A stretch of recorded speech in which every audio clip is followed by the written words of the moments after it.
Hi Dennis, we're here today to have a discussion on the importance of establishment on the geographic regulatory framework under the Digital Services Act. I wonder, could you talk to us a little bit about the importance of where a service provider is established for the purposes of the DSA? Thanks, Luke. The DSA applies to intermediary service providers that offer intermediary services to both consumer and business users that are based in the European Union.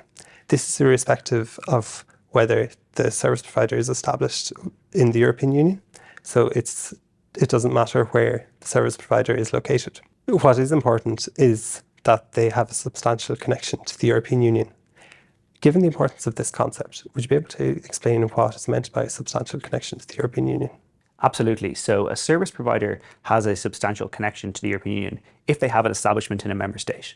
In the absence of any establishment in a member state, substantial connection can be evidenced by reference to a number of specific factual criteria, such as having a significant user base in one or more member states, or the fact that the service provider targets their services at a member state.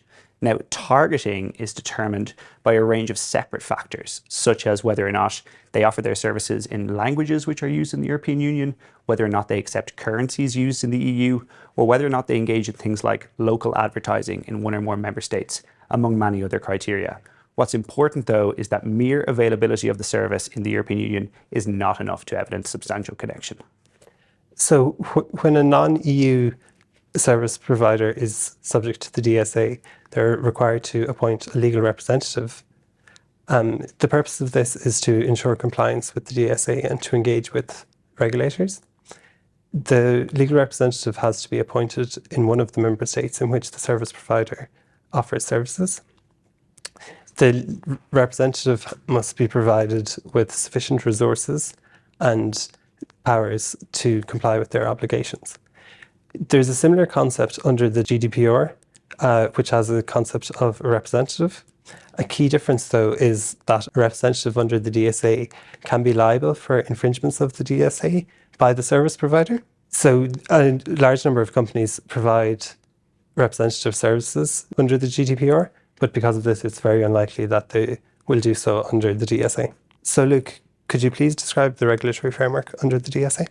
Absolutely. So the very largest service providers, which are called VLOPs or VLUSs, i.e. those service providers which have greater than 45 million average monthly active recipients, are regulated primarily by the European Commission.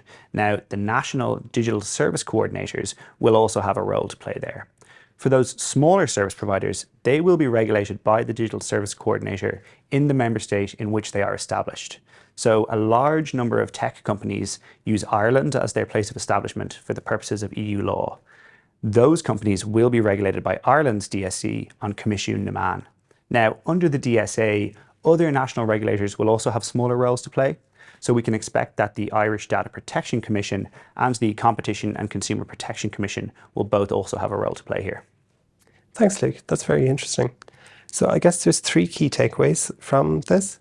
The first is if you're established in the European Union, to work out where your main establishment is, as this will help you to identify your regulator under the DSA.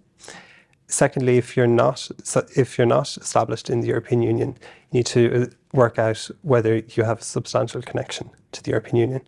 And finally, if you're not established in the European Union and you do have a substantial connection to the European Union, you will need to appoint a legal representative. That's great. Thanks, Denis.